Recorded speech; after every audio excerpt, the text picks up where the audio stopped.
more precise, just a short drive outside Johannesburg. And I'm here to talk to a remarkable man, Credo Mutwa.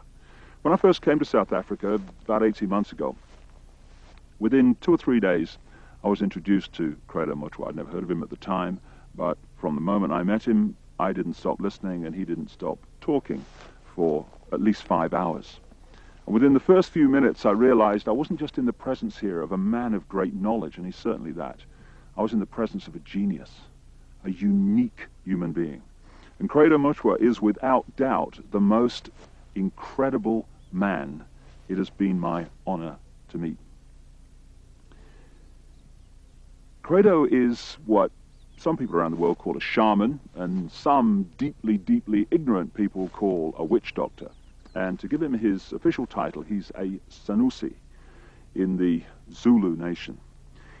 Sanusi is the carrier, the keeper of the ancient knowledge of so much, including the ancient knowledge of history of Africa, where all this came from, where the people came from, what the truth of history is, instead of the largely nonsensical version of history that we get through the universities and the schools from very, very well-educated professors, you know. There are only 2 Sanusis left in South Africa. Credo is one. And that's terrifying, because it means the true version of the history of this continent is dying. It's being lost to this official nonsense that we're told is history, but it's absolute garbage. History has been rewritten, and the people who can put that history together again are going out of this world as they age and are not replaced. So you're about to have, as I have, the enormous privilege of hearing this man talk and seeing his knowledge preserved for as long as the electronic medium exists. He is the official storyteller and keeper of the history, the knowledge of the Zulu people. But you know, knowledge is a very dangerous thing when you're trying to hold people down into a mind prison, you're trying to manipulate them, you're trying to control them. And so people like Credo Mutwa, who have the knowledge to rewrite history and therefore rewrite the present, they are very dangerous people to those that wish to control and suppress. This man has had endless threats to his life, endless attempts on his life, right up to the last few days. And he has upset the hierarchy of his own people as much as he's upset those others in other cultures and other races that wish also to suppress the truth for reasons of preserving their own religious domination or keeping people in ignorance.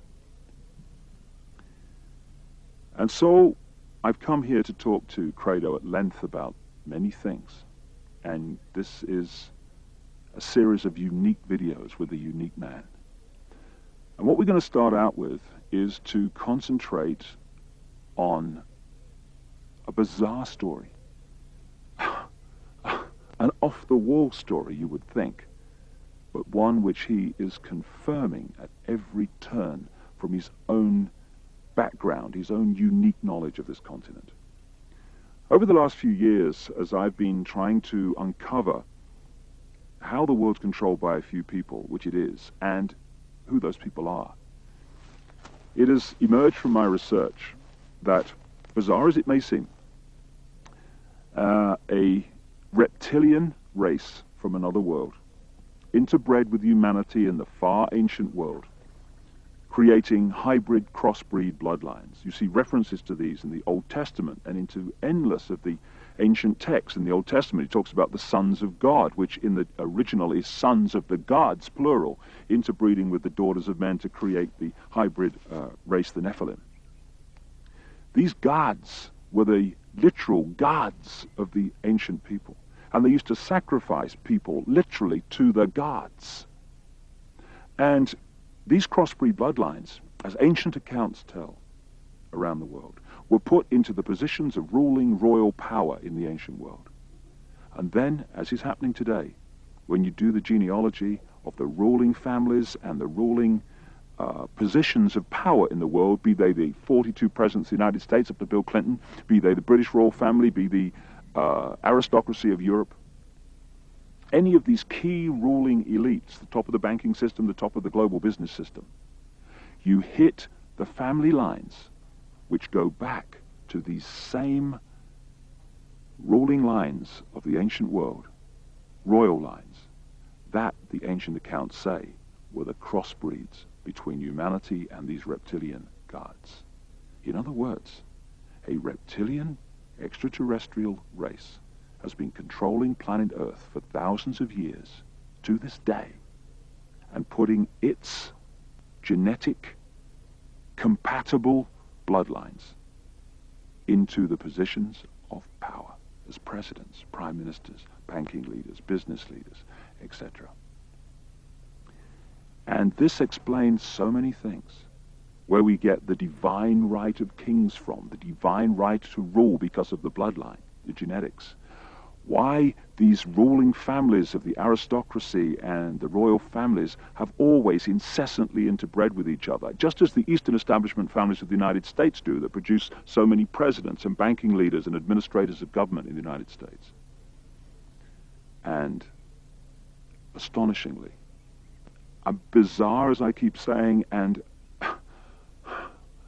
seemingly ridiculous as this story may be from our conditioned perspective of life and reality, when I started talking to Credo Mutwa from his African experience and knowledge of the most staggering depths and variety, he tells exactly the same story that I have uncovered around the world, exactly in great detail.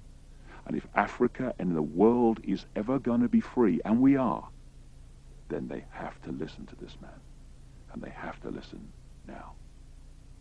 I started out by talking to Credo about the origin of the knowledge that he is about to share with us for the first time in so many cases. Because this is the knowledge that only initiates normally get. But as Credo says, the world needs to know this. And so, this is a unique video. And this is a unique man. And like I say, I asked him first about the origin of the knowledge that he's about to pass on. When the white man started destroying our religion, when he started demonizing our gods, when he started ridiculing what we believed in and actually using educated Africans to destroy that ancient African religion, in many parts of Africa, say, our ancient religion went underground. And there were, call them secret societies, all over South Africa and Central Africa and East Africa and West Africa, where this knowledge was stored and kept by aging guardians, many of whom did not know that in other parts of the land there were other guardians who were doing exactly as they were doing. Now, when I first became a Sangoma, I was already, say, a person of education. I had entered school as a child of 14 years. And when I became a Sangoma, I was a youth of 16 years. And what my aunt and my grandfather, as well as my maternal grandmother, taught me, shook me to the core of my soul. I found that the mission schools had been teaching me lies about my people all along.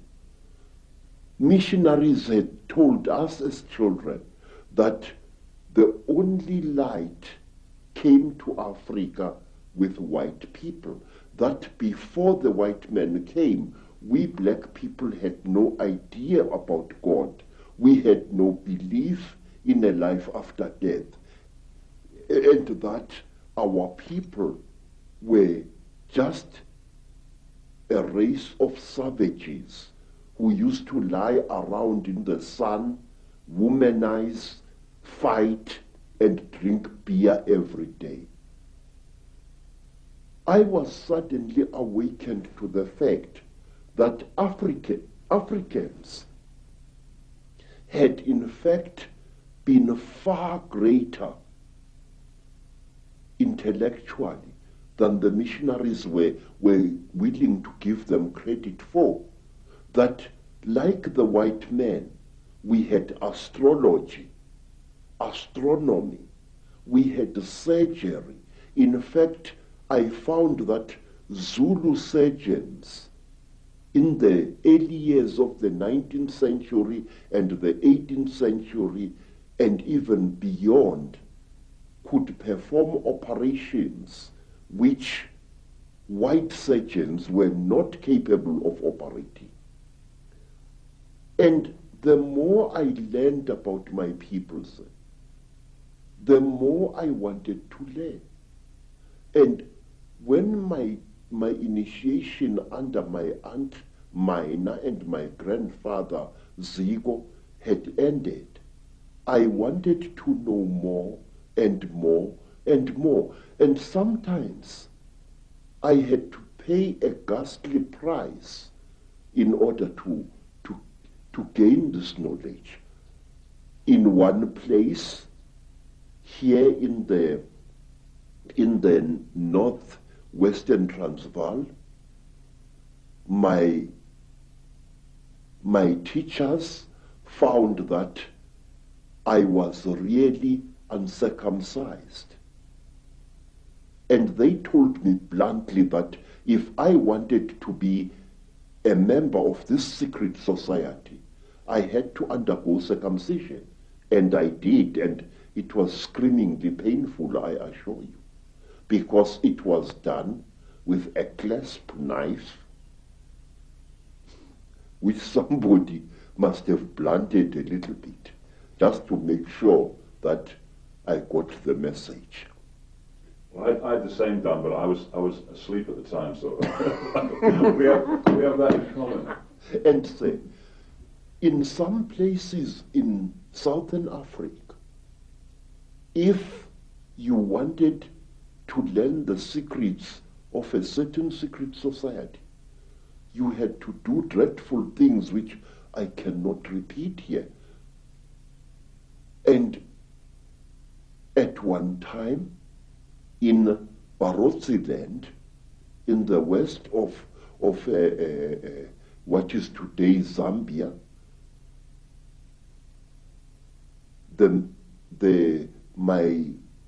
my teacher said, look, how far are you willing to go in order to become one of us? I said, I am willing to go anywhere. He looked at me and he said, listen, educated man, we are tired of people like you. White men come amongst us to milk our minds and then to kill us. We want to be sure that we can trust you.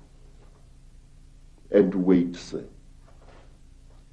I said, great one, I am willing to do anything. He said, are you? I said, yes. And then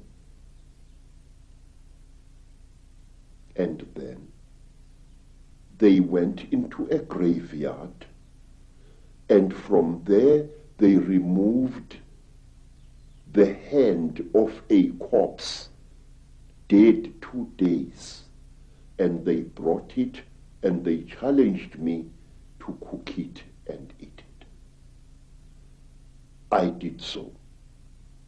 And these were the peoples who first told me about a race of highly intelligent beings which they called the Chitauri, the talkers, a race of creatures which look like reptiles, who have ruled the world for hundreds, if not thousands of years.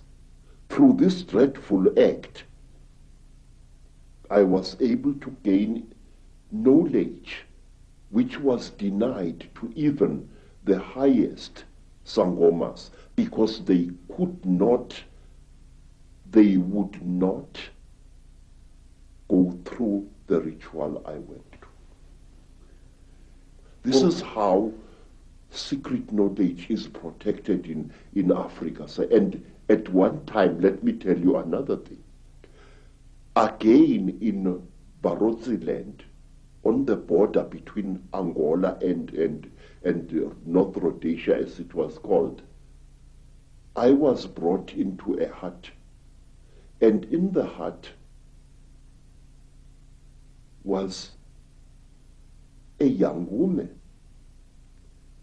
She was as black as ebony, and her hair was like a huge black cloud on her head. Her teeth had been sharpened in the Barotse fashion until they looked like those of a reptile.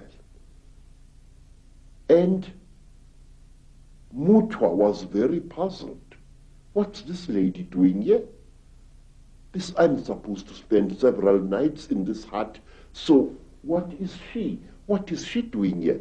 Now, Credo Mutwa, being a frightened Zulu, afraid of women but not afraid of wild animals, decided to sleep with his back to the wall, giving the lady a nice clean bath. And on the following day, Credo Mutwa was fined 15 pounds by the local chief because I had refused a sacred gift.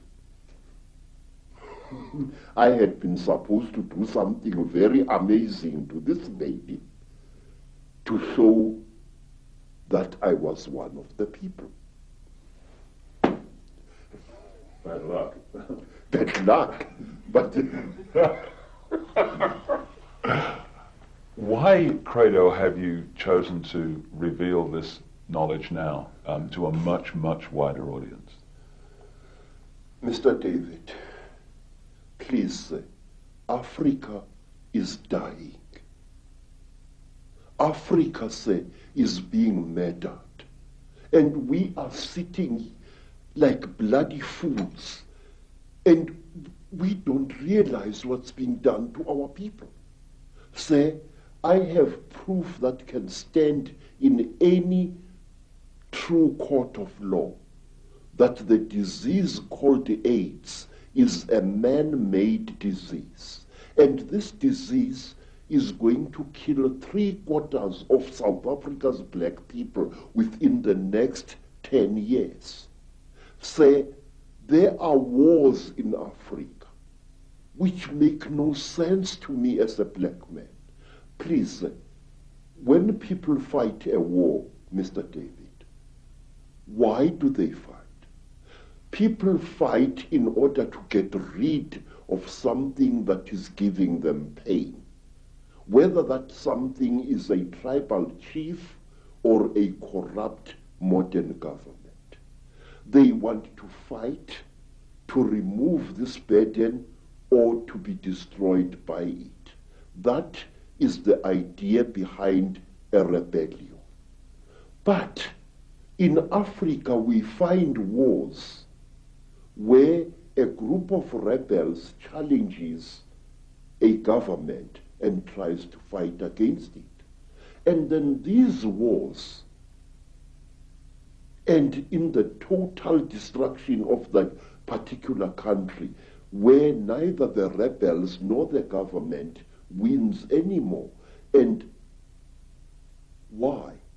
Because you find this force of rebels facing the government, and all of a sudden the rebel army splits into little factions which start fighting each other and not the real enemy, and soon it becomes a situation where everybody is fighting everybody else and the whole thing is getting nowhere.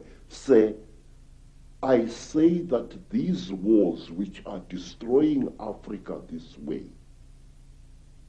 are orchestrated by forces from outside Africa. Our peoples need development. Our people need peace in Africa. We are basically a peaceful people. We are not warlike. Don't let historians tell you a lot of rubbish. Africa is not perceived by the people outside her as she really is. One, my people are Zulus, a tribe famous for warrior exploits for many, many years now. But wait, do you know, sir, that Zulu people actually hated war and didn't love it as historians would have you believe? We Zulu people call war impi, I-M-P-I, and we call evil imbi or ububi. Now the word impi and the word imbi come from exactly the same root, which means that which is evil.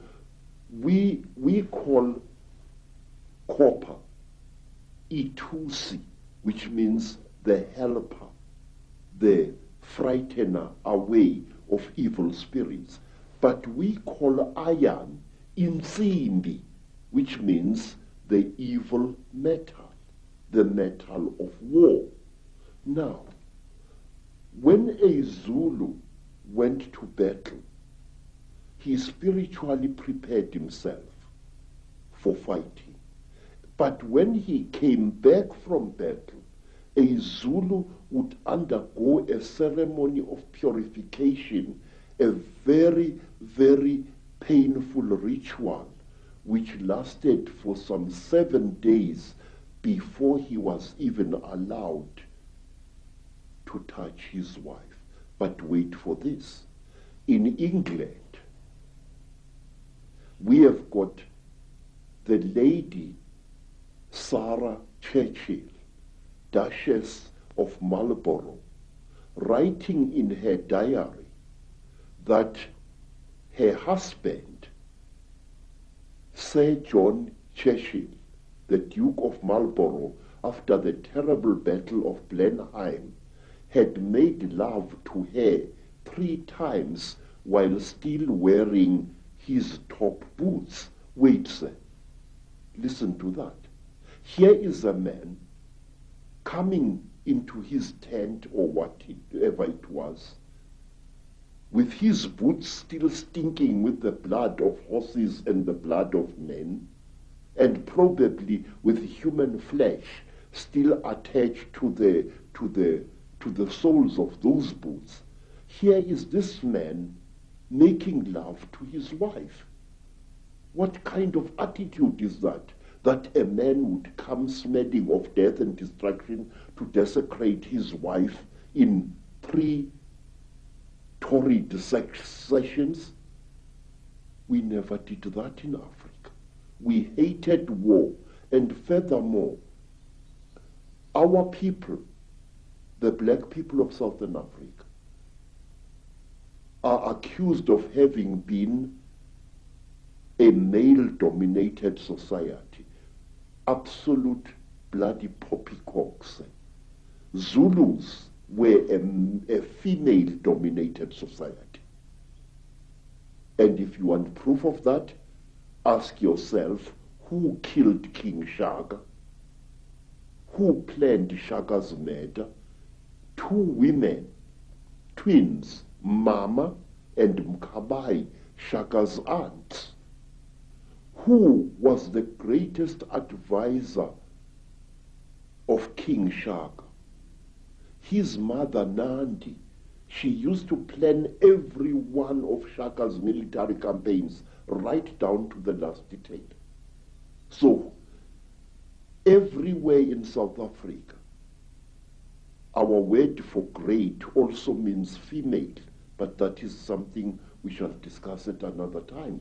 So, Africa is being murdered in a race of people which once founded some of the world's greatest civilizations is being cruelly exterminated, and our politicians appear to be hypnotized as like a little antelope hypnotized by a python. Don't our leaders know what is going on in Africa? I'm going to talk, sir. I'm going to talk, and I'm going to reveal and damn the consequences. I am not a brave man, but it's high time somebody stood up and exposed the conspiracy around Africa and her people. So let's start looking then at the force that is the common theme through all this history to the present day that's been manipulating these highly malevolent, highly destructive situations. My own research around the world has certainly focused in on the fact that there is a force not of this world, shall we say, that is the common theme. What is your experience and your knowledge of an extraterrestrial involvement in the history of Africa?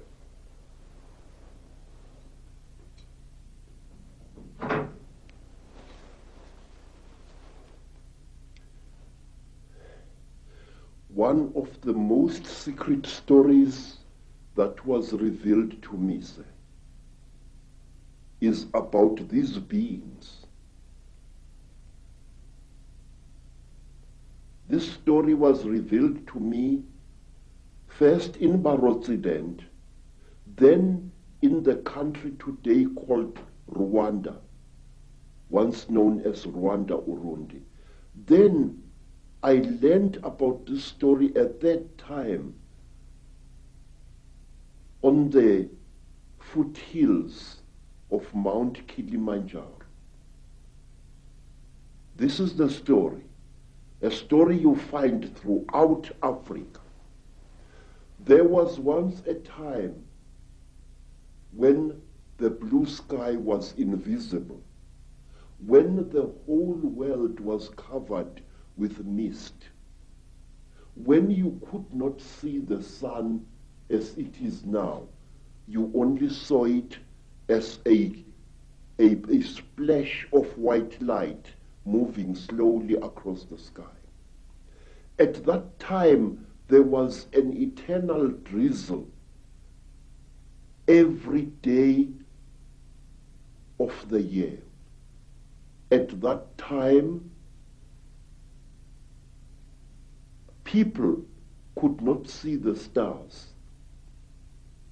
People only saw the trees growing, trees which were very, very big.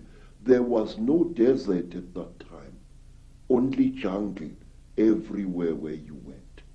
At that time, sir, people were what we call in Zulu, ngubili. A human being was both male and female in one body. And out of the sky, one day came terrible objects. They were like gigantic bows made of huge gleaming gold. They were shaped like bows without strings, and they were bigger than the biggest mountains. They came out of the sky bringing great noise, black smoke, and fire with them. And out of those huge objects came them. At that time, sir, human beings could not speak. we had no gift of language at that time. And people had, however, great mental power. A man would go into the bush and, using the power of his mind, actually call out an animal which he wanted to hunt and kill for his children. And the animal would appear and kneel down before the man, and the man would kill the animal and take it home. But when the Chitauri arrived in Africa, they told our people that they were gods and that they were going to give us human beings great gifts on one condition. We had to worship them and accept them as our creators. Some told our people that they were our elder brothers and that this earth had produced them generations ago. And they said they had come back to the green womb of their mother and that they were going to make us into gods. What they did, they created a very strange pair of caves in the land. They dug 2 caves. In one cave was a green light, in another cave was a red light. And they drove human beings into these caves. And each human being had to choose which cave the human being wanted to go into. And those who went into the green cave came out as women. And those who went into the red cave came out as men. And then the talkers, the Chitauri, told our people that now they were perfect. But the moment the first men saw the first women, a terrible row erupted. The women hated the men because they looked between their legs and they saw what they thought were snakes dangling between the legs of the men. And the men hated the women because they looked on their chests and they saw these big things. What they were, they did not know. And then the Chitauri laughed. It was to them a very, very big joke. And then the Chitauri said, if you serve us, you wretched little human beings, we are going to make you into gods. And the human beings agreed to serve the Chitauri. And the Chitauri gave human beings a second gift, the gift of language. People started talking with their tongues where they had talked with their minds before.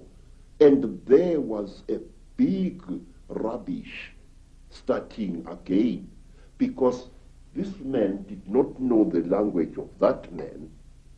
And when this man greeted that man, this man thought that he was being insulted, and so a lot of murder and culpable homicide started taking place all over the world. When our people were given language, they found to their horror that they had lost much of their mental powers. They had paid a terrible price. But the Chitauri were now the masters of human beings. They made them, the human beings, to go into holes in the ground and to mine metal, gold, copper, tin, all kinds of metal the Chitauri forced our people to mine. And the people were very unhappy because they couldn't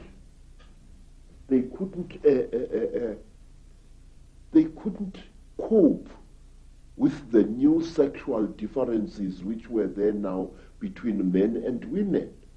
And then from amongst the Chitauri came a very good female Chitauri. Her name was Mai Nzarantwari Samahongo.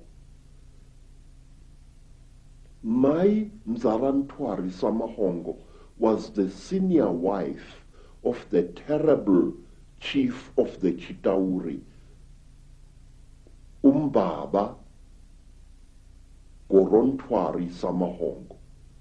She was sorry for human beings, this great reptile lady. She said to the poor people, "Ow, you are unhappy." And the people said, "Yes, great one. We go into the holes every day, we dig the stones and we bring it to the gods, but we are not happy." And Mai Nzarantwari scratched her scaly chin and began to think and to think. She was terribly ugly. Her eyes were awful, like lights in the darkness.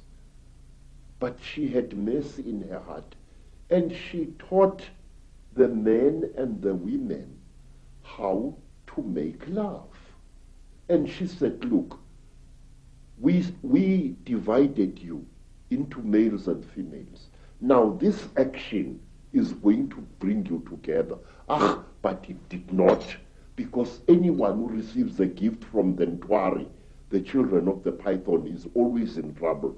What happened was that when one guy slept with his wife, he didn't find her much, so he went to steal another guy's wife, and there was a big remorse, as we say in Afrikaans, starting.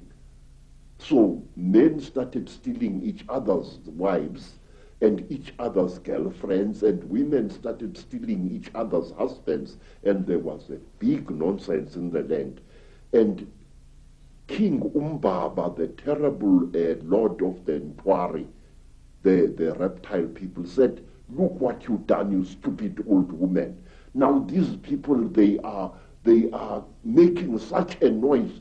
Listen to all that screaming in the bush. They are busy making love there, and our gold is not being dug, and you are responsible for this." Nzarantwari thought and thought and thought and thought, and then she got a plan, and she said, "I will make them stop. When they make love to each other, the female is going to get pregnant. And when she is pregnant, the male is going to leave her alone, and that noise in the bush will not be so disturbing to you, my lord." And Umbaba said, "You had better. There is no production here." And so all the women in the world was pregnant, and Umbaba was furious with his wife. And so it went on and on, until one day Nzarantwari activated a black hero called Mweru. And Mweru challenged the great chief of the serpent people to a fight. And he cut off the royal penis of the king of the snake people. And that caused a big war. Mweru ran away. But Umbaba, the terrible chief of the people, caught him and arrested him and brought him to his village. And there, the great chief Gorontwari Umbaba said, "Look, you cut off my thing, and I have replaced it with one made of gold, and I can't make love to my wife anymore. You think too much, you wretched little human being."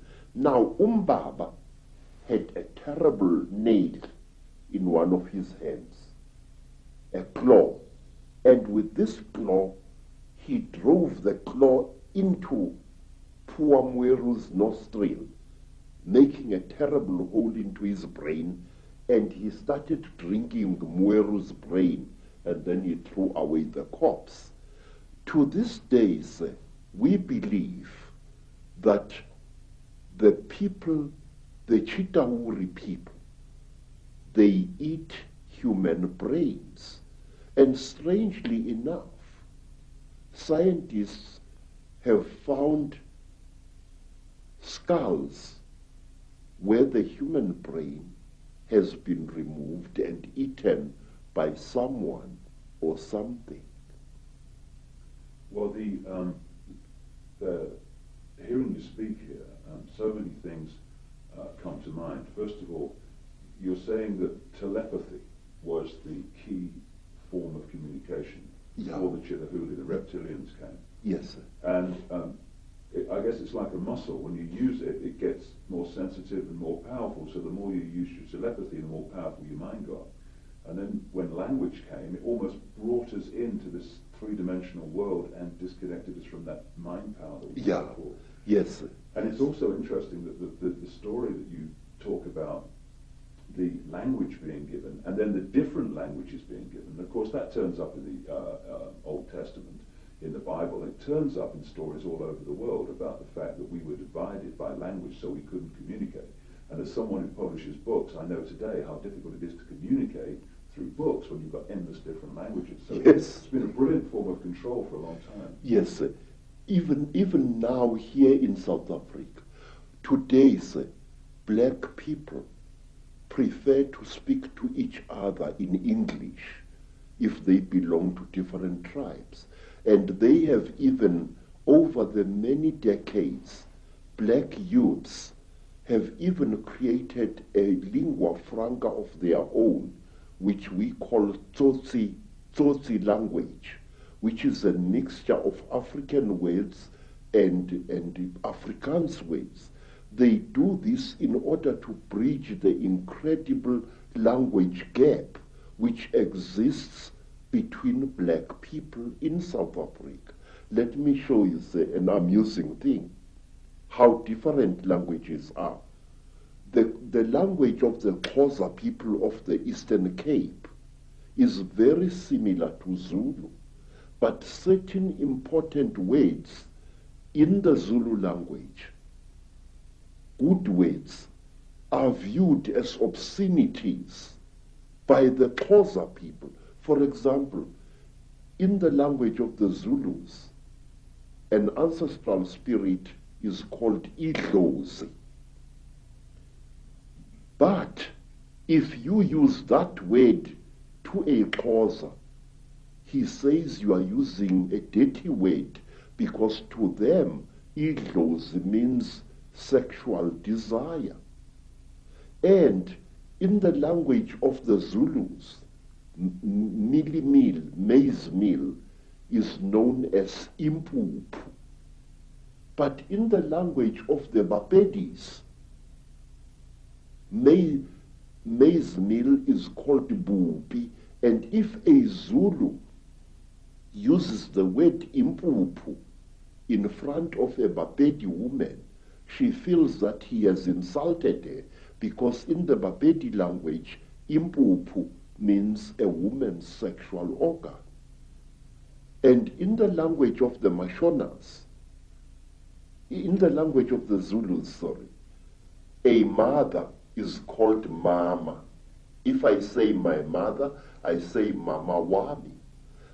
But in the language of the Mashonas, the people of Eastern Zimbabwe, the word mama means to sit down and have a crack.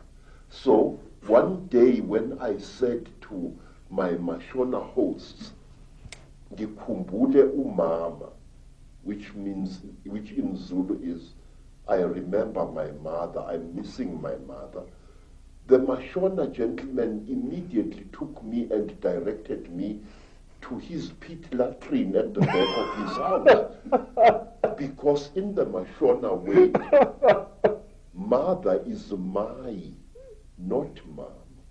So you see this terrible difficulty, this subtle problem of language is a very big obstacle to communication in Africa. So we designed languages. There's another language called Fanagalo, which is a lingua franca consisting of African words as well as nonsense words and Zulu words, which was used a lot in the mines in the 1930s, 40s and 50s. So to bridge this great language gap, we have created artificial languages in Africa, but today English is the preferred language of communication. Some say we should learn French, also another language of communication in Africa.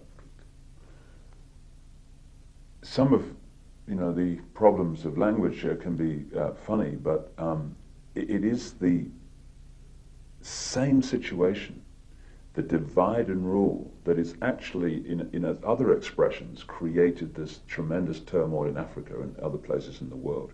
Yes. And we're looking, from my research and staggeringly hearing you talk, you're saying exactly the same as I've come across. It's incredible confirmation that a reptilian race from another world has been behind the manipulation of humanity for a very, very long time. Now, what do these Chitahuli actually look like, the reptiles?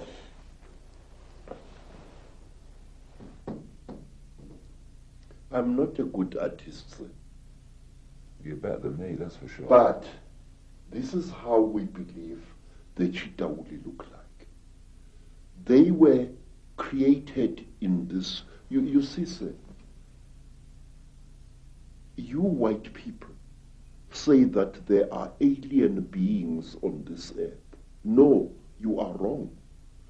The earth in which we live has produced 24 different races during its long existence. Please, sir, this is how a Chitahuli looks like. It stands about 11 feet high. It is a very slender being which seems not to have a bone structure. Its fingers have no joints. They are more as if the bones in here were flexible. Some of the Chitahuli have got 3 claws with a thumb. Some have got 6 claws with a thumb. And some of the Chitahuris have got horns on their heads. And what surprises me is this. Some film producers, like the producers who make the film Star Wars, often show creatures in their films which actually exist, which even the most uneducated of Africans who knows this Chitahuli can identify. For example, in the new Star Wars film, what is it called? Star Wars or something like that. There is a creature who amazes me called Darth Maul.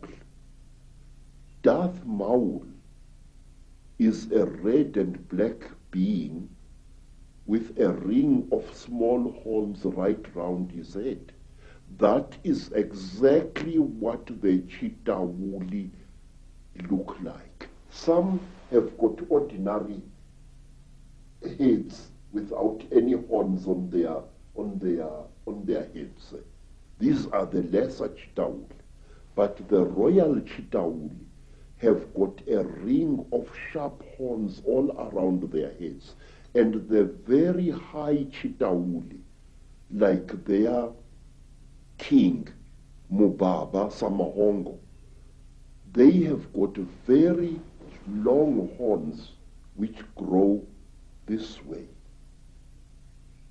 Not that way like a bull, but this way like certain antelopes. Now, I just wonder where these film producers get their information from. And in one strange film, which my student called me to come and watch the thing called Stargate 2. Mm-hmm.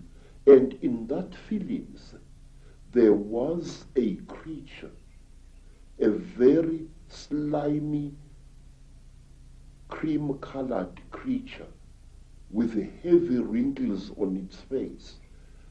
It was a spitting likeness of Mubaba Samahongo, the terrible emperor of the Chitauri. Well, clearly there's a tremendous amount of knowledge of what's been going on and what is going on, which comes out symbolically through films and areas of communication like Hollywood. But the thing that I'm totally stunned the more I talk to you about this is because I've been all over the world having people give me descriptions of seeing reptilian type figures, particularly people in positions of power in the world, changing into a reptilian figure and coming back again. And what they describe seeing is exactly what the knowledge of ancient Africa talks about seeing. We're talking about the same people there, which is an astonishing confirmation. And the eyes is something that keeps coming up being described. Yes. Tell me about the eyes of the Chitahuli. Say, a warrior Chitauri has got eyes like a snake.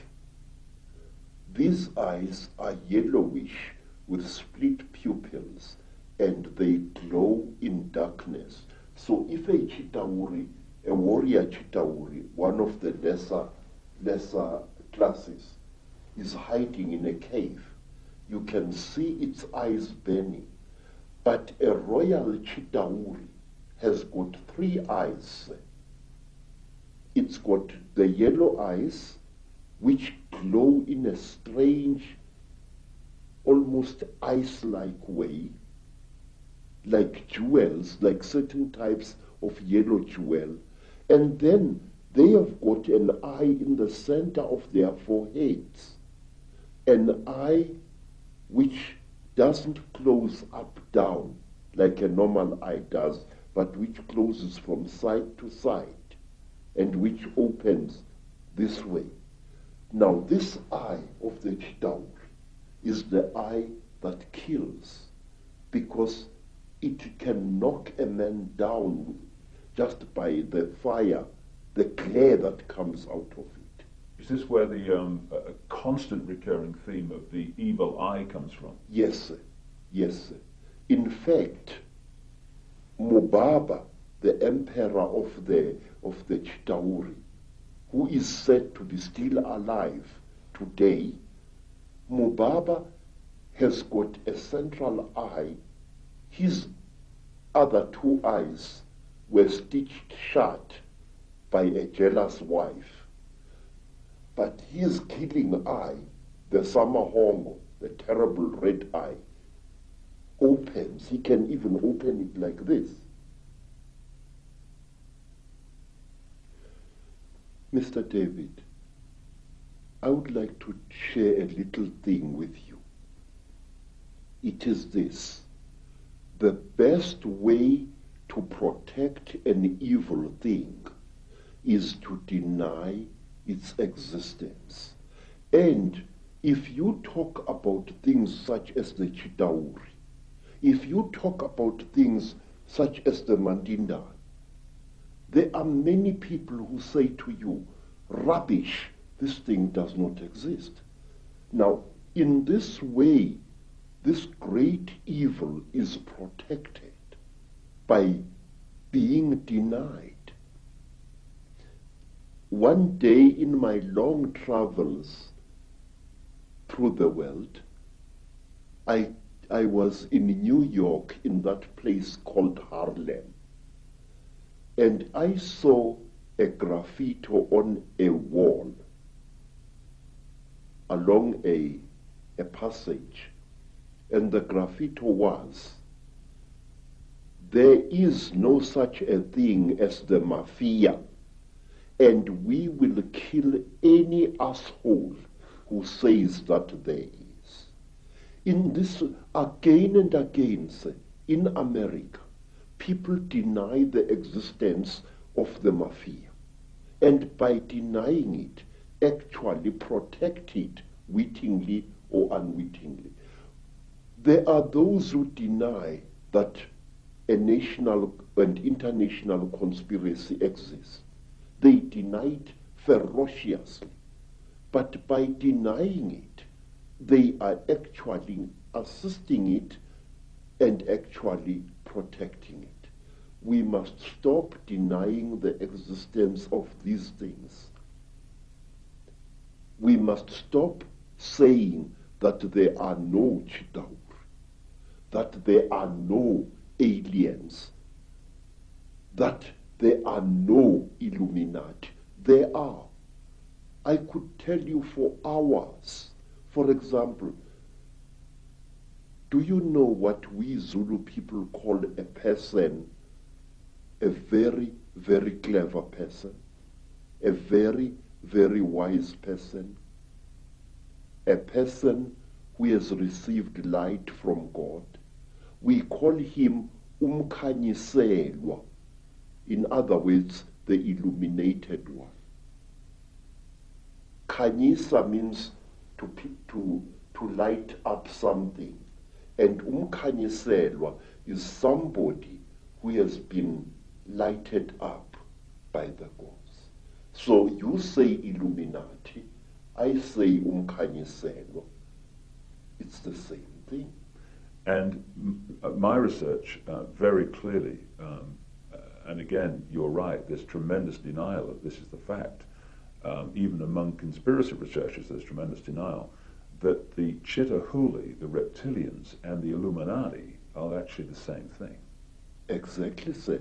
Because amongst my people, we say that when two Chitauri are challenging each other for power, and they must fight a duel with their terrible eyes, they start glowing like fishes deep in the sea, and the faster they glow, the angrier they are said to be.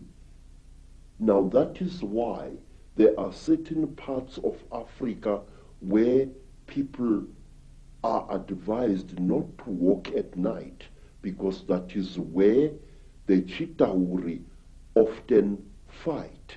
And one of these parts of Africa, say, is a remarkable place called the Mountains of the Round Rocks, Matopo, wrongly pronounced Matopo, in Zimbabwe.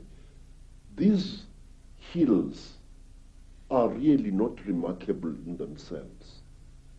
These hills are said to be the one place in Africa where the Chitauri have been seen. And these hills is where Cecil John Rhodes lies buried, but there is more. You must visit this place at one time. Amongst the rocks on the Matopo Mountains, you find a species of lizard which you don't find anywhere in Africa or the world. A species of lizard which responds to the call of a human being. When I first arrived in 1958 in the land called Rhodesia, now known as Zimbabwe, I found an African there who was a tourist attraction. He was a game warden who made strange sounds calling out, and as he called out, these strange lizards, the only type of lizard anywhere on earth which responds to the human voice, used to come out of cracks and out of holes in the ground and to gather around this African. And it was this African game warden who told me that the sounds he is making are not just noise. They are the speech of the Chitauri star gods. Isn't it a staggering coincidence that Cecil Rhodes, one of the greatest Illuminati frontmen, perhaps certainly of modern times, who did so much to imprison Africa, should choose to be buried at the point where this is all going on? You see, sir, Cecil John Rhodes wormed his way into the hearts of Africans, and in their despair, wise men of the Mashona people, wise men of Matebele people, tried to make Cecil John Rhodes one of them. They told him about the secrets of the Matopo Mountains, that under the Matopo Mountains lies a city of great wisdom, which is the home of the last survivors of the Chitauri god beings in that part of Africa. And if you go to the Matopo Mountains and you carry a 4-pound hammer and you strike certain parts of that landscape with that hammer, it gives out a hollow sound which shows you that there are caverns deep underground there. There are two sets of mountains. There is the Matopo Mountains, and then to the east of Zimbabwe, there are the great mountains known as the Inyangani, the Weeping Moon Mountains. There, even now, people disappear without trace. Sometimes a person would disappear for several days and reappear a few days later, not knowing where he had been or where she had been. And white people have disappeared there. Black people in their thousands have disappeared there. It was there that I also went missing for 4 days in 1959 in one of the most traumatic experiences of my life. What happened? Well, it's a long story, sir. My teacher, Elizabeth Moyo, had sent me to get a special herb which grows only on the foothills of those mountains. It was just an ordinary day like any other, just beautiful day like this one outside here. And I love the African wilderness.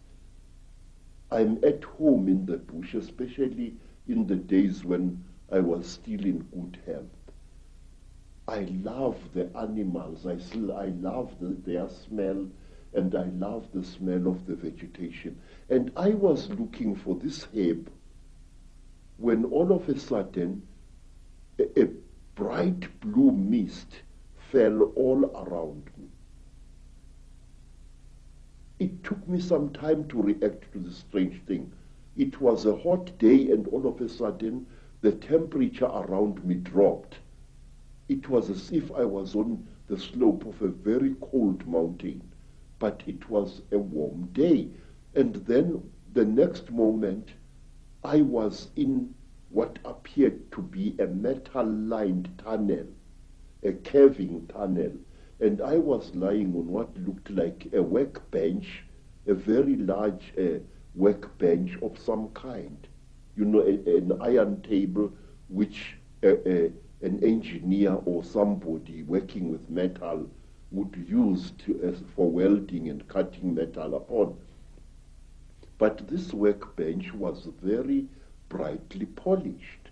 And there I was lying there with my trousers missing and only my khaki shirt, when I saw again through what appeared to be like blue mist a number of moving objects, which at first I thought were dolls. And these objects were moving towards me. I noticed with mild surprise that they were very thin, short, human-like creatures with very, very large, melon-shaped heads. The creatures had no noses, as human beings have. They had only small little holes on either side of where the nose would be, and their mouths were like knife cuts at the bottom of their faces. And these creatures were coming towards me.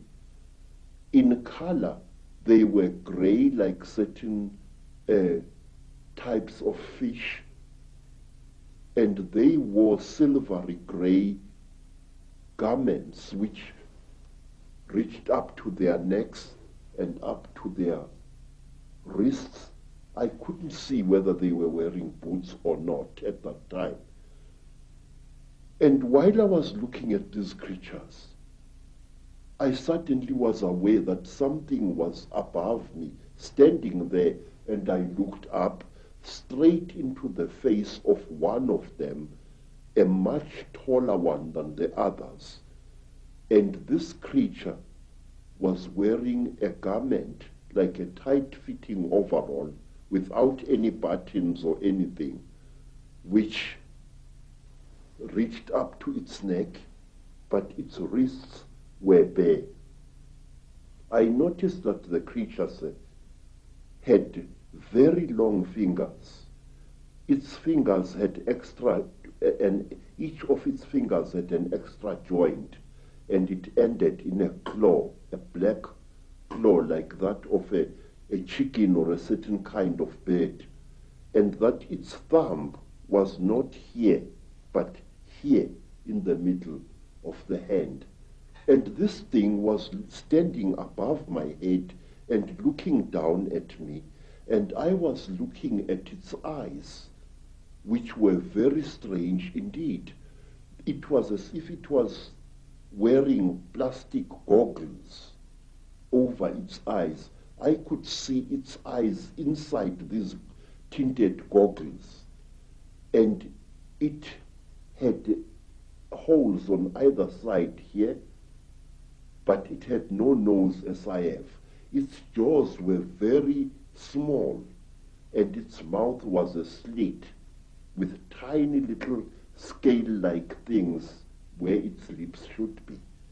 And the creature carried a horrible smell on it. I can't describe that smell. It was a metallic, chemically smell, which seemed to combine the smell you would smell when somebody is burning brass or copper, and a very ugly chemical smell, these two smells combined. And this creature was looking down at me. I was frightened, but I could not move. And the next thing I knew was a terrible pain on my left thigh. It was as if somebody had just stabbed me right to the bone. I screamed and I tried to jump away, but my body was inactive. I could not move. I was not tied to any chain. I was not chained to the top of this table. There was no belt tying me, but I could not move my body. And when I looked down at what was happening, I found that one of the shorter creatures had driven something very painful into my left thigh. And then, while I watched, horrified, the creature pulled out this thing, and I saw that it was like a pencil made of shining metal with what appeared to be a flexible cable at the back. And before I could do anything, sir, my head was seized by the creature above me. It caught me on either side of the head like this. And then a third creature drove something into my right nostril here. It was as if I had been shot. The pain was so terrible, sir, that I screamed and screamed. Blood filled my mouth, blood spurted out of the nostril, and the creature did not seem to care. I was stupefied. The pain was so intense, so terrible. And then, quietly, brutally, the creature pulled out the thing that it had stabbed me in the nose with, and blood flowed into my mouth, out of my nostril, and I was choking. And then the big creature coldly turned my head this way, so that blood came out of the mouth, and which gave me some kind of relief. And after what seemed like an eternity of pain, the creature brought something out of somewhere which looked like an old-fashioned tea strainer in appearance, and it put this thing close to my nose. And then I seemed to drift away, and the pain subsided. You know, sir, it was torture so intense that even now I can't describe it. And then something else happened. A fourth creature started rummaging between my legs, and it pulled out my organ of manhood and stuck something into that. It was very strange, but I wasn't feeling any pain now. But I could feel the flexible cable moving inside me, right into my body. And then, I can't describe it. It was as if my seed was being sucked out by this small, bright, flexible cable. And then the creature just pulled it out. I screamed and I cried and I screamed, but I could not move. And then something happened which to this day still amazes me. After the creature had pulled out the flexible cable from my organ, the creature just stood there looking at my organ. And I was so terrified that I urinated, and accidentally urinated against the chest of the creature. It jumped away as if I had shot it, and it stumbled backwards.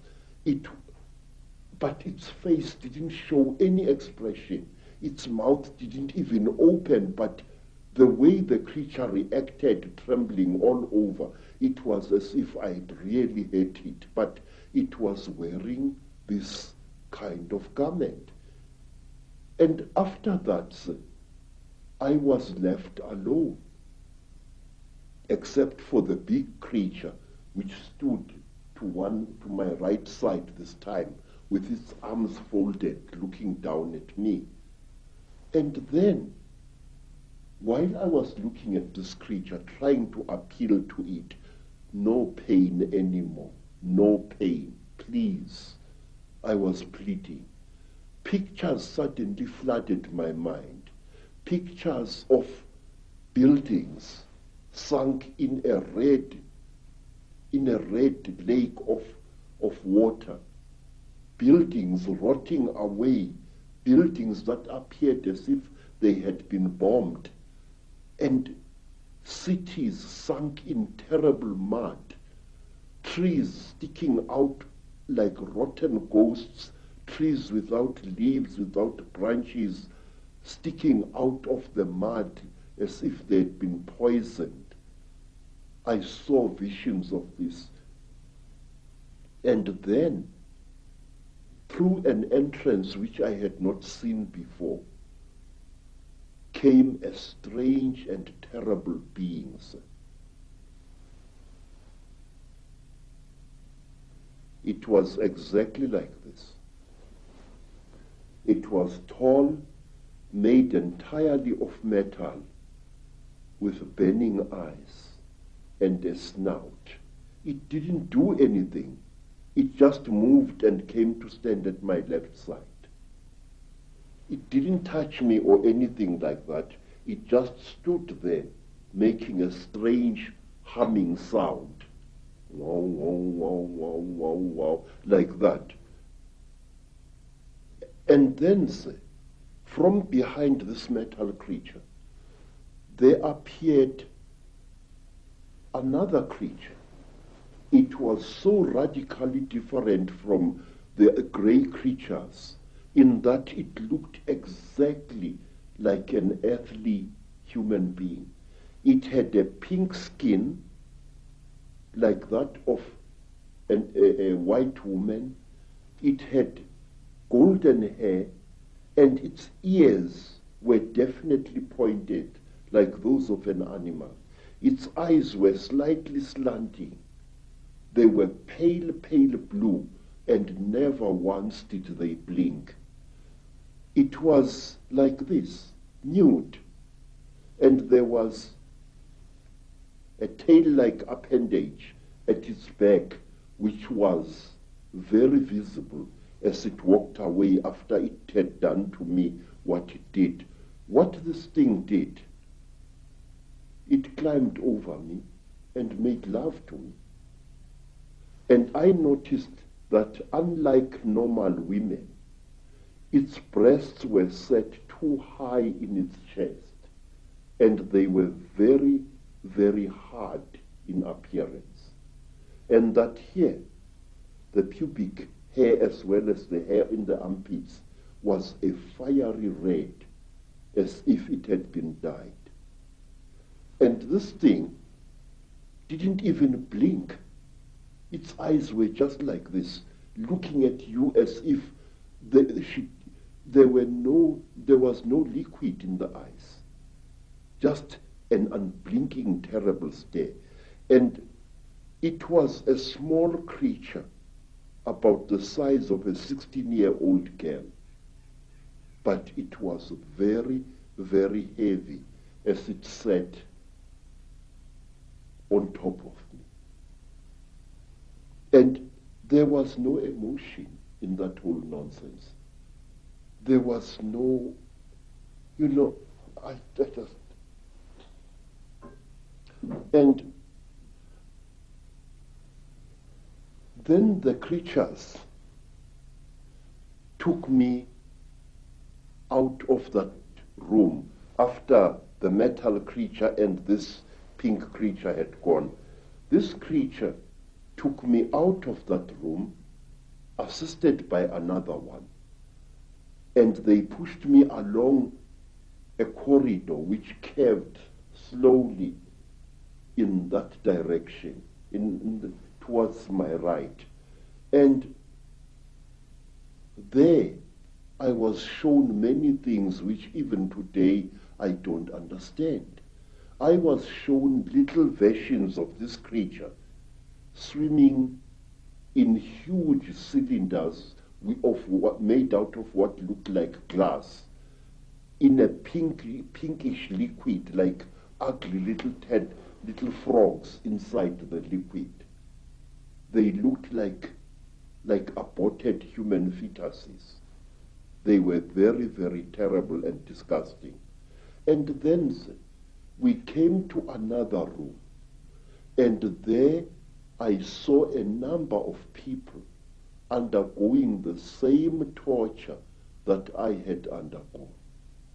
One particular person whom I passed very close to was a white man, definitely a European, with a yellowish beard and moustache and long, straggly blood-crusted hair. This man looked into my eyes and I looked into his eyes, and we were so close we were as I went past him. Then, to cut a long story short, I found myself in the bush again. But I was wearing only my shirt. My boots were gone, and so was my trousers. So I took off my shirt and wore it around my waist as a loincloth. And I started traveling, not knowing really in which direction I was going. Then I came to a track, and I walked along that. And some time later, I saw people coming towards me. It was a group of young men and young women, Mashona people, and they were going to a trading store I later learned. I asked them where Elizabeth Moyo's homestead was, and they directed me to it. But they kept a safe distance away from me. And later I learned why. I was carrying a horrible non-human smell upon me. When at long last I came to Mrs. Moyo's village, all the dogs in that place went hysterical. They came at me in a pack, wanting to tear me to pieces. And only the villagers managed to save my life there.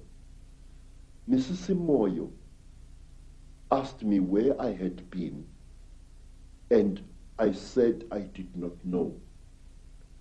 And then she said, I know you had been taken by the little ones. I said, yes. I cannot understand. She said, you must not try to understand. You were chosen by the gods as a living sacrifice. So don't even try to talk about this. But how could I not talk about it? I wanted to understand what had been done to me, by whom and why. Even now, sir, I still want to understand what it was all about. And many years later, I met a remarkable white woman, Elizabeth Clara, a famous South African woman who had worked for British intelligence during the war, and who, we are told, had been impregnated by a being from the stars, Akon. I asked Elizabeth what was the meaning of the strange thing which was done to me. Because since that time, I had come across many black people, well over 200, who had been through the same torture as I.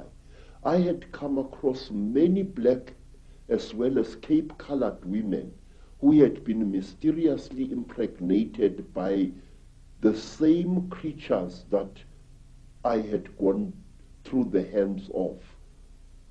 And let me tell you one other interesting thing before I forget.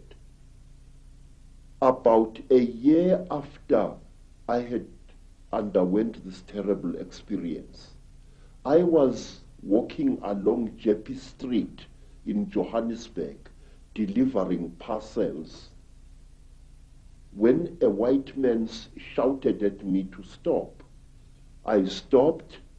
I thought he was a policeman wanting to arrest me for some reason. And when I tried to produce my identity document, the white man said, listen, I don't want your nasty word passbook cover. I said, then sir, what do you want, boss? He said, listen, where did I see you? Where did I see you? I said, I don't know, boss. But he looked very familiar to me. And then he said, listen, don't bullshit me, man. Where did I see you? Where did you and I meet? Then I said to him, I saw you in Rhodesia. in a certain place. You were lying on a table.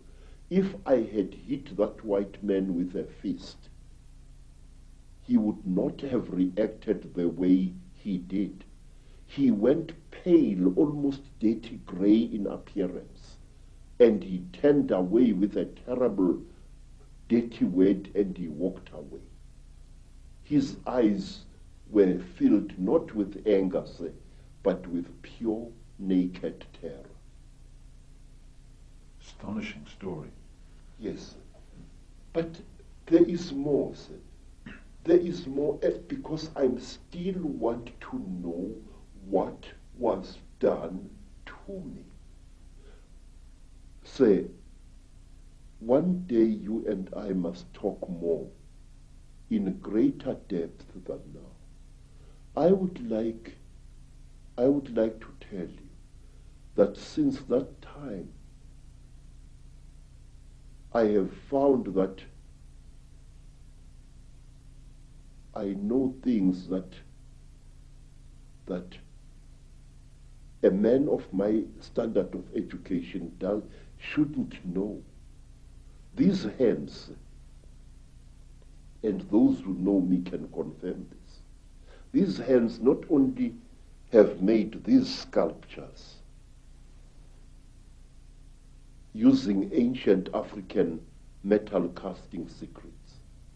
These hands, believe it or not, can make guns and working jet engines. And one day I wish you to come back to South Africa and I will show you one of these things. I know things which I shouldn't know, and it started at that time. Now, you see, sir, I want to know, what am I? Since that terrible time, my life as a man was really messed up. And one day let me tell you, sir, since that time, I have become a very confused creature.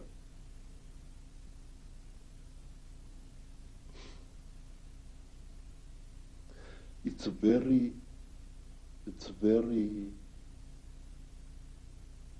embarrassing, really. But since that terrible day, I became bisexual, which to me as an African is very, very disgusting.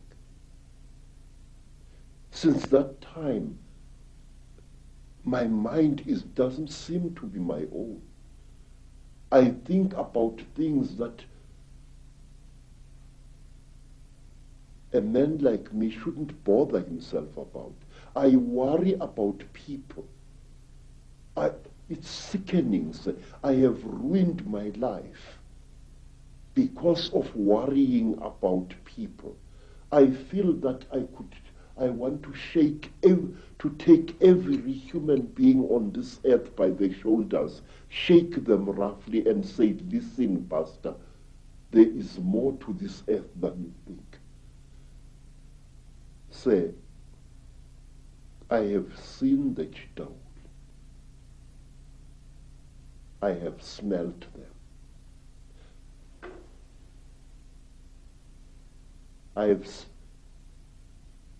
I've had personal experience of these. And there are people who claim that these creatures are gods. There are people, sir, who claim that these creatures are experimenting on us. That is a lot of rubbish. These creatures are harvesting us. These creatures are not aliens, Mr. Ike. These creatures are sexually compatible with our women. And what does that tell you? It tells you that they came from here. They are part of us. And this makes them all the more dangerous. They know us very, very, very well.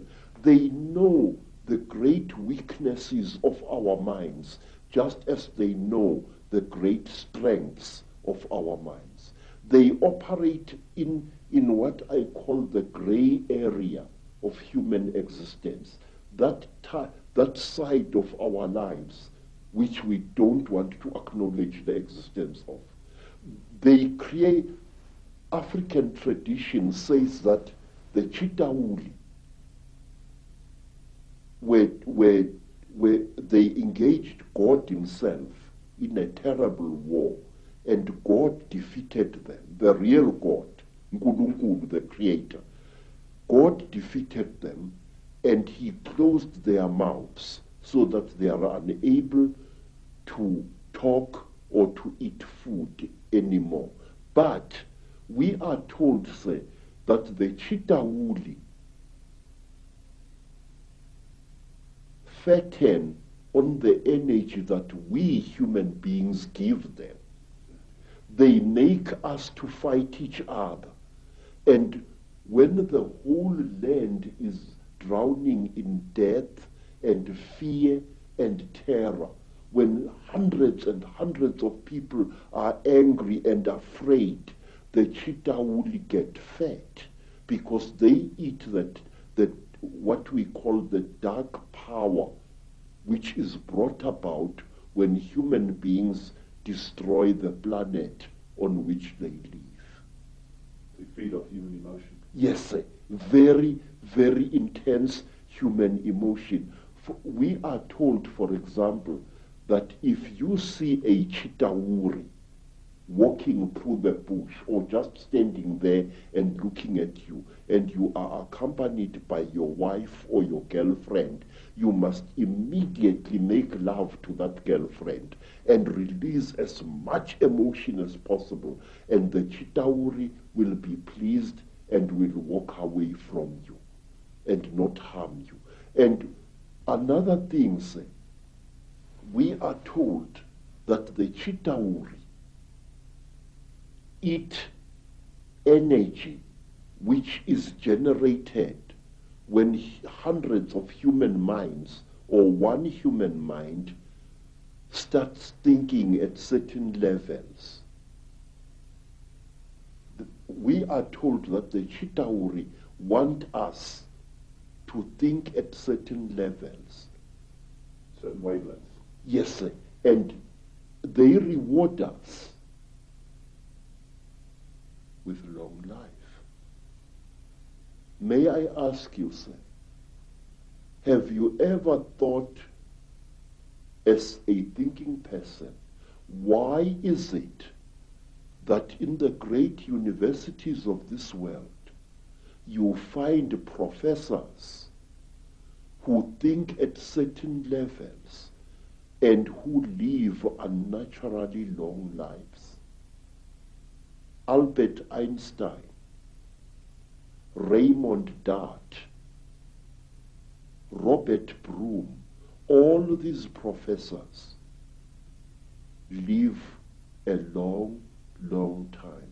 And my Aunt Mina, the last Sanusi in South Africa other than myself, is as active as a young girl, and yet she's close to her 99th year of life. My stepmother, Rose, she has lost nearly all her children, and she is still alive. Extreme longevity is the reward with which the Chitauri reward you if you think at certain wavelengths. The description of your abduction clearly is describing what has become known as the Greys, what I think is also known by some as the ant people, the grey figures with the big black eyes. How do you think they connect in with the openly reptilian? And do you think that the black covers of the eyes are covering some kind of reptilian truth?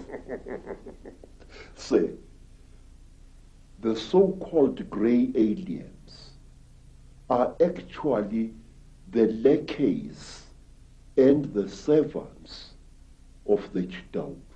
If you see a Chitauri and you see this, there is very little racial difference. In fact, I will even go so far as to say this, that these creatures are actually the offspring of the Chitauri. The way they gather substances from human beings and from animals, the way they are the forerunners of the Chitauri in any place. And if you are very close to one of these creatures and you look into its goggle-like eyes, you will see round eyes, Mr. Ike, beyond this black goggle-like stuff. And these eyes are the real creature's eyes. Now let me tell you, there is in Lesotho a very strange mountain, a mountain called Leribe, Leribe. On this mountain, very amazing things happen after every 10-year or 20-year period. Now, not so long ago, an African farmer found an object near that mountain, an object which had crashed. And he was driving his tractor and he saw this strange object lying in the ground with tiny little bolts of lightning racing all around its edge. And the African walked up to the object, and when he wanted to touch it, a strange power struck him and sent him sprawling on his back to the ground. The African got onto his tractor and got out of there. What the African had seen had been a crashed UFO, a flying saucer. He described it very amazingly. And he said that after a few days, there appeared what he said was a huge removal van, very big, accompanied by soldiers wearing black uniforms, goggles and berets. And these soldiers lifted the object into the van, and the van drove away. But when people came to the site, they saw that something had fallen there, but they saw no heavy tire tracks of the vehicle that the man had described. Something had crashed there, had been removed, but there were no wheel marks of the heavy vehicle he had described. Now, let me tell you something else.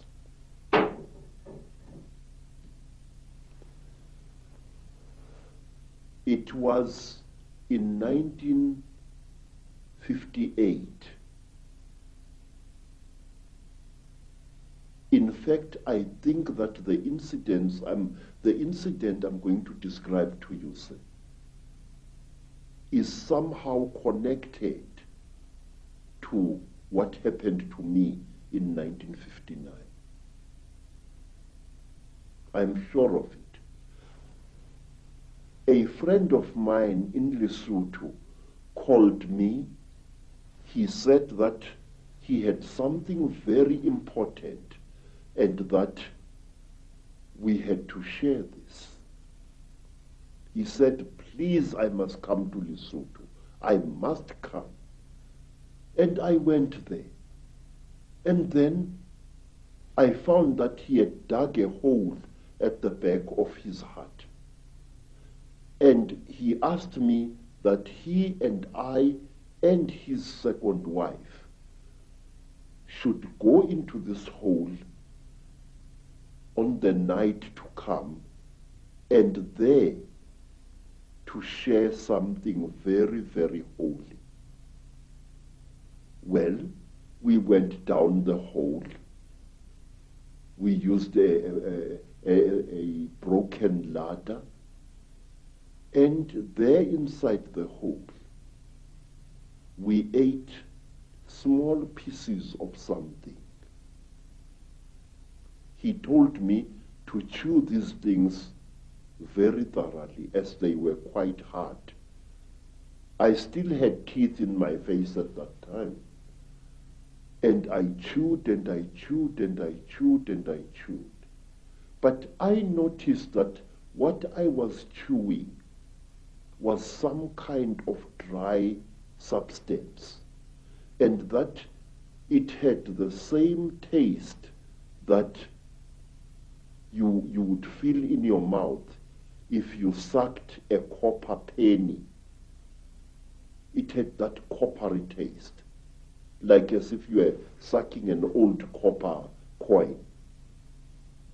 And then we left the hole and we went into his house.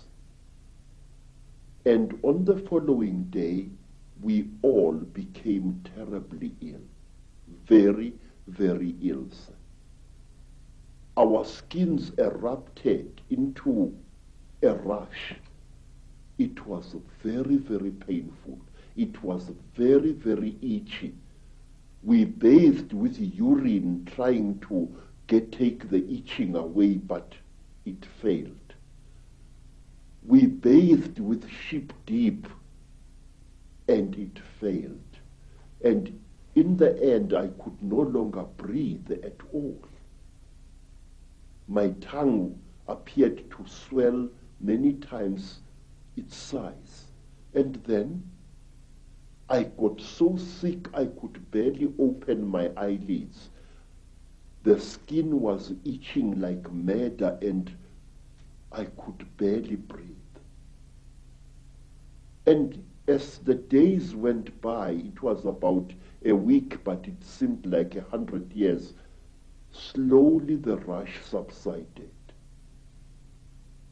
And my skin began to peel,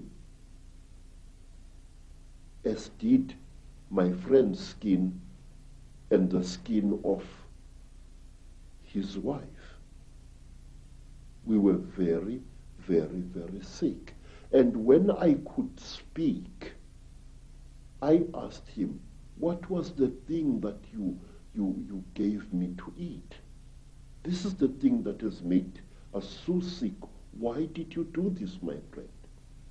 He said, look, what we shared was something that can only be eaten while you are hiding in a hole, and that thing is the flesh of a god. I said, God? He said, yes. I said, but I am sick now. He said, wait, you'll recover. You either die within 2 days or you recover. Now we are going to recover because we are still alive after 2 days. Mr. Ake, I can't describe to you what happened next. I wish you to imagine, sir, you are sick, weak, and feverish. Suddenly, you get stuck, staring, raving, laughing mad.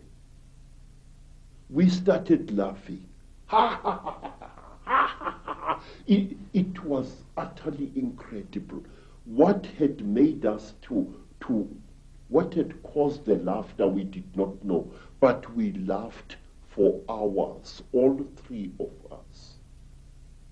And then, when our jaws couldn't laugh anymore, a new thing happened. My friend's eldest daughter gave us all water. And when I drank that water, my sense of taste was so heightened that I was utterly shaken. Ordinary water from a mountain spring tasted like, I don't know like what, like wine, like something out of I don't know where. My taste buds must have been souped up somehow.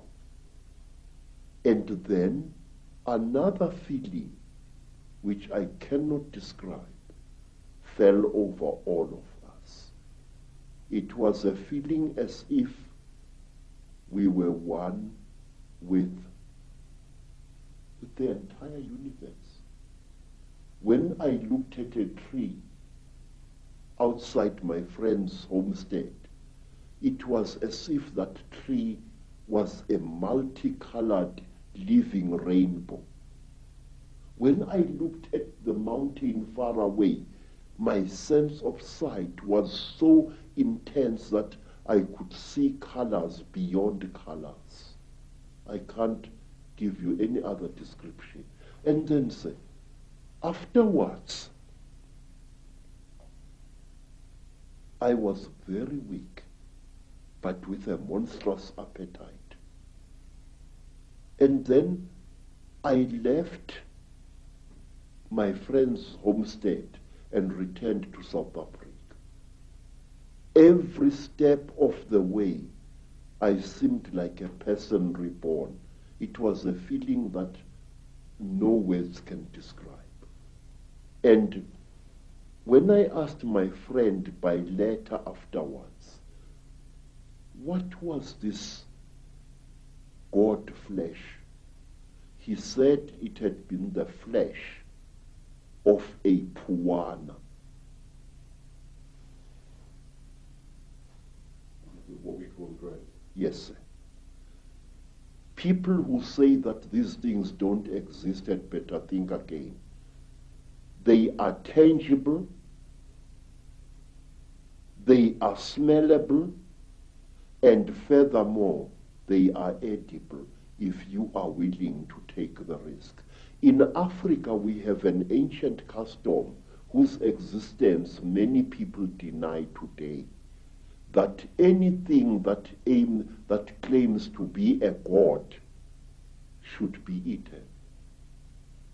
There are places in Africa even now where if you are a spiritual person and you are sick, well, let me tell you what happened to me in the country today called Zaire. I got sick, sir. I was undergoing yet another of my 7 initiations, and I fell sick from very bad running stomach. And I was so sick, everything that my friends, white friends and black friends could do failed to help me. And then one night, some of my teachers came to me and requested that since I was going to die, would I please allow them the honor of eating me after death? Now, sir, it's a very good thing to be invited to a dinner, but not when you happen to be part of the menu. And I recovered so quickly that I escaped from that area in one of their ramshackle buses, and I never went back. Thank you very much. Fear can be a wonderful medicine sometimes, and it was with me. Do you think, Credo, that those senses that you experience, that really heightened sense of everything, of oneness, of whatever, are the very senses that the Chitahuli have manipulated out of us? I do, sir. I do very much. They were senses like no human being possesses. May I add, no human being possesses anymore. It was as if at one time, say, a voice was speaking in my head, a very amazing voice. And after that, my powers of prophecy were intensified. This is what I think. We human beings are holier and more wonderful than we think we are. And I feel we lost something at some time in the course of our development, or shall I say, in the course of our manipulation. Fredo, this is fascinating information, which I'm sure many people in the UFO research community will be very, very interested in. That is that these grey extraterrestrials, or grey figures, whatever they are, don't actually really look like that. They're almost in disguise. Yes, they are. And I will tell you why. Grey aliens have died in various parts of Africa. They have been killed, and they are very, very quick to recover the bodies of their friends which have fallen out of their crashed spacecraft.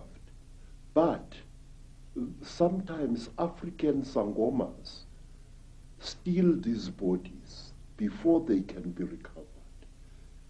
And believe me, sir, I have heard and I've seen that butchering a corpse of one of these creatures is extremely hard work. What you think is the skin of the creature is actually a tight-fitting costume that the creature is wearing. Under this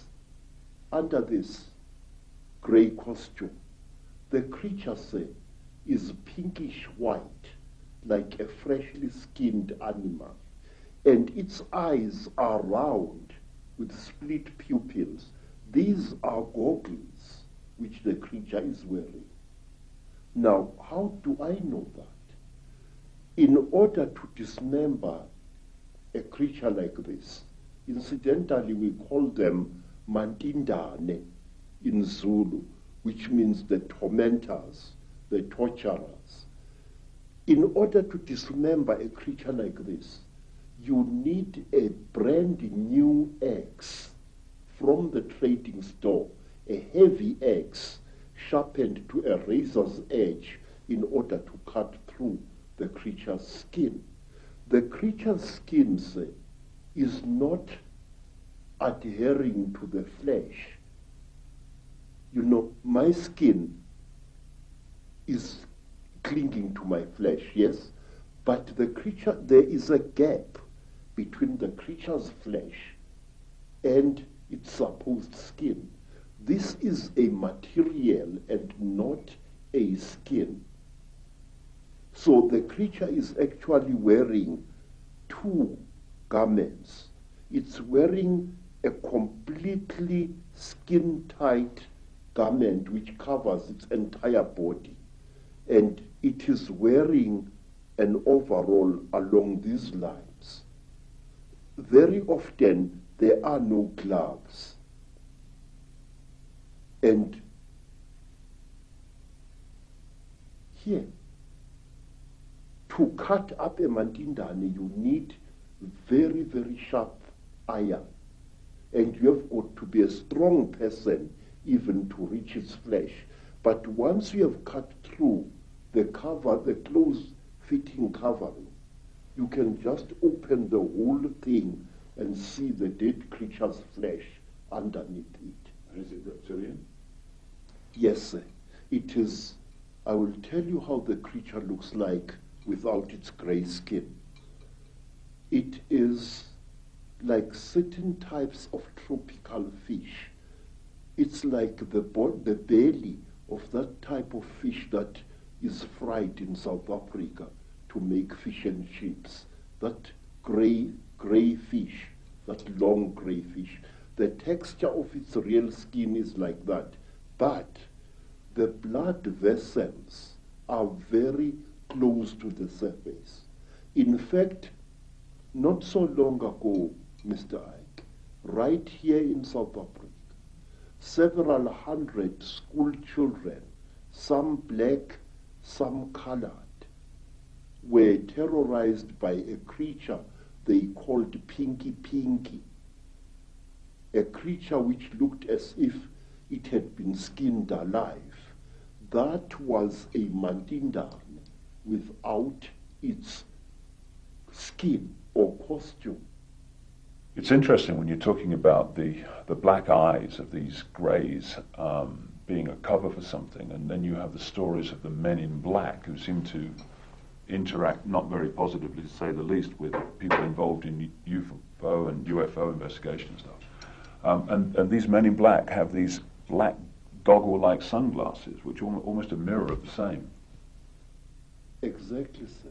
But let me tell you that over the last 100 years or so, the men in black have become westernized, in Africa at least.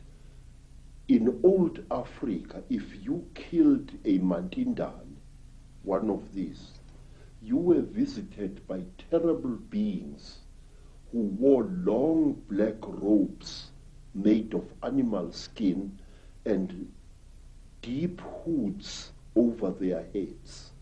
And these creatures used to wear white masks with very, very terrible looking black eyes painted on them. They were called Izilo Zengubo, the beasts of the blanket. And may I tell you that these terrible beings, our African version of the men in black, used to play an important part in the choosing of certain kings in South Africa. That is one of the stories that I wish to tell you in greater detail one day.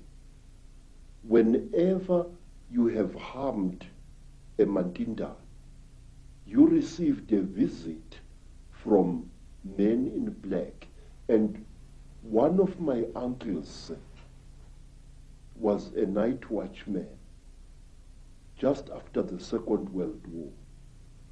And he saw what he thought was a burglar breaking into a factory which stored surplus army property. And he threw his knobgiri at this figure and hit it very hard. The creature fell behind some boxes, and then and only then did my uncle, a tough old Zulu, realize that the thing he had brought down was not a human being at all, not a young thief, but a Mandindan. My uncle threw down his second stick and ran screaming out of the factory. And not long after that, because my uncle had taken from the creature what he thought was its bag, he took the bag with him to Alexander Township after he had run out of the factory, but he could not open the bag. And while he was sitting in the shack in Alexander Township, just near Johannesburg, there arrived at his shack 2 white men who posed as detectives. And these so-called detectives told my uncle's common law wife that she must give to them the bag that my uncle had taken from the little man. And she did, and they vanished. What I'm trying to say, Mr. Ike, is the richer we become, the more we behave as the Chitauli are said to behave. Some of us, when they acquire a lot of wealth, start consuming metals and other minerals that they really do not need, which, however, if you study the story of the Chitauri, you are told that the Chitauri use these minerals and metals as medicine. We are told, say, that the Chitauri, when they get sick, smear their bodies with gold dust, which gets absorbed into their skins and they become all right. May I point out, it was once the custom of the Munumutapa kings of Zimbabwe, the men who built the Zimbabwe ruins, that on certain rising of the day star, the priest king would be smeared from head to foot with gold dust, and sometimes he was ritually sacrificed on the top of the wall of the Zimbabwe fortress. And to my amazement, when I visited South America, I found that the ancient Mayans had exactly the same custom where a god king was smeared with a mixture of fat and gold dust. And I know from my own research that the Maya people and the Central and South American people have a massive accounts and legends of the same reptilian gods. Yes, the thing is, if you read the ancient stories of our people, or you listen to them spoken by the storytellers, you find that we human beings are somehow programmed to alter the world in which we live and render it uninhabitable to ourselves. We are told, say, by the griots of Nigeria, by the griots of the Dogon people, that at one time, a few thousand years ago almost, the entire Sahara Desert was not a desert at all. In fact, photographs have been taken of the certain parts of the Sahara from high up, which show ancient irrigation systems where there is now wind-blown desert. Questions: are we being used as instruments for the destruction of our own species? I say yes. The wealthier a person is, the more like a Chitauri he or she behaves.